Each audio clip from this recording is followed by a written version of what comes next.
Kylie Scholes, Chelsea Camlin, Caleb King, and Annika Thorup, presenting The Optimist's Daughter by Eudora Welty.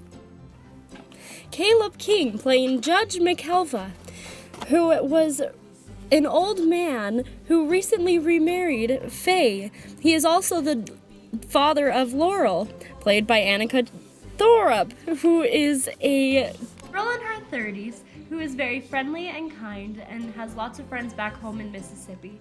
She is very excited to meet her new mother, Faye, played by Chelsea Camlin. Faye is a selfish, disrespectful young woman who will only marry Judge for money, but she hides behind a facade, so they all believe that they are a very happy family.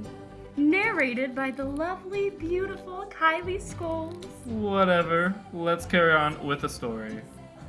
Our story begins with Laurel leaving Chicago to go to New Orleans to take care of her father, who is seeing an eye specialist, to find out why his sight is failing. He is very lethargic and his health declines.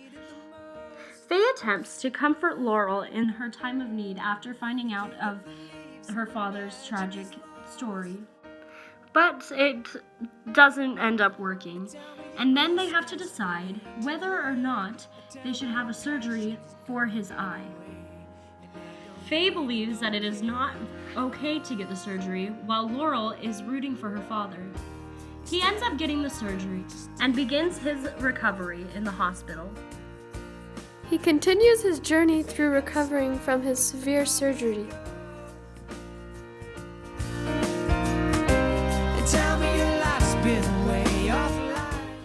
And still recovering.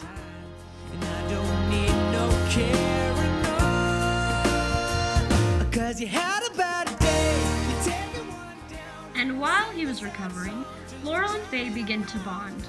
They start to get to know each other, and then become pretty good friends.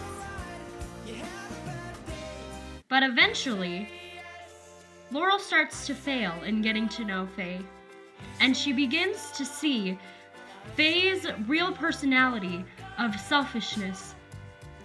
Sooner or later, the truth comes out that Faye only married the judge for his money.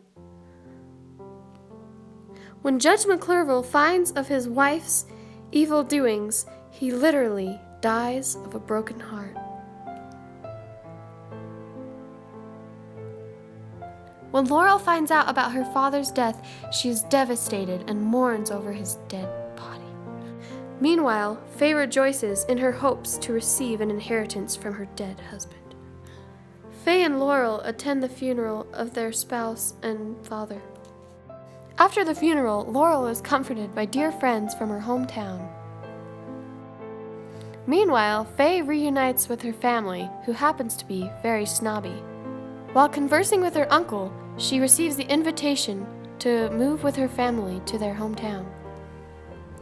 To keep up the act, she mourns over her husband's death. She throws herself over his dead body in agony. Why? As Laurel leaves the funeral, she waves goodbye to her stepmother, Faye. Faye says goodbye as she leaves to return to her family. The next day, Laurel goes outside to work on her garden. As she's working, she sees a group of women gossiping about her stepmother, Faye. Distraught about what she hears, she heads off to the library in search of something that will bring her peace and comfort. Much to her surprise, a bird suddenly flies into the library.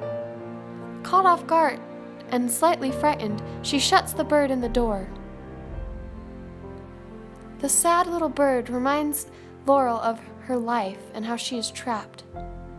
Running free, she heads to the sewing room where she finds solace. Sooner or later, memories begin to flood her mind. Memories of the past, of her father, of her mother.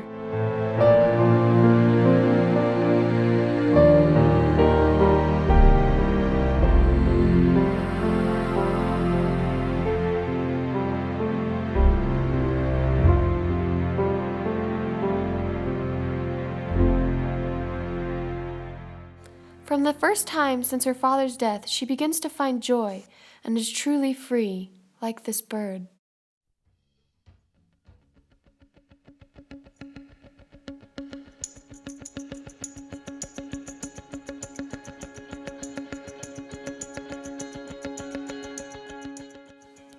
One of the 5 themes that we found in this book is that trials are inevitable, but sadness isn't inevitable.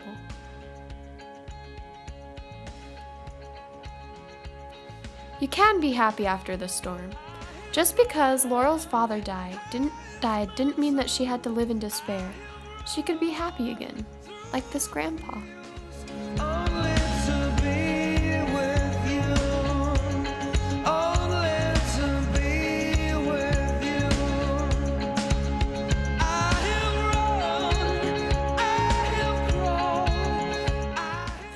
The second theme that we found was that death can bring sadness temporarily, but the joy of memories will live forever. When Laurel's father died, she was extremely sad and had a very rough time. But when she realized that she had so many good memories of her family, she could be happy again. The third theme that we found in the book was that money most definitely can't buy happiness. Even though Faye had tons of money while she was married to the judge, she still wasn't happy. She may have thought she was happy, but money only brings temporary happiness.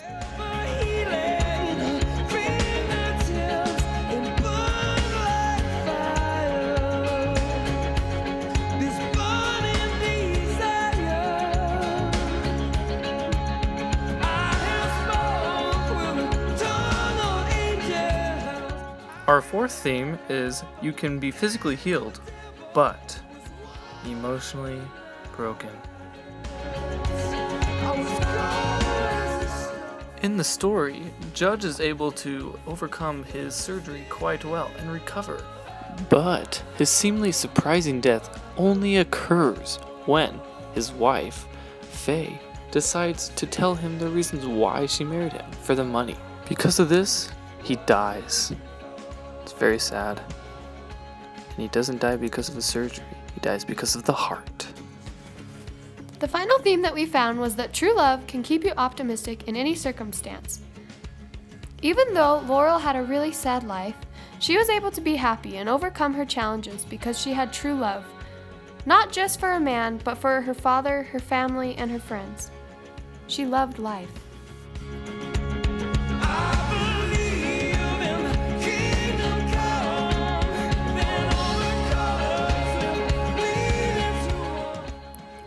The end.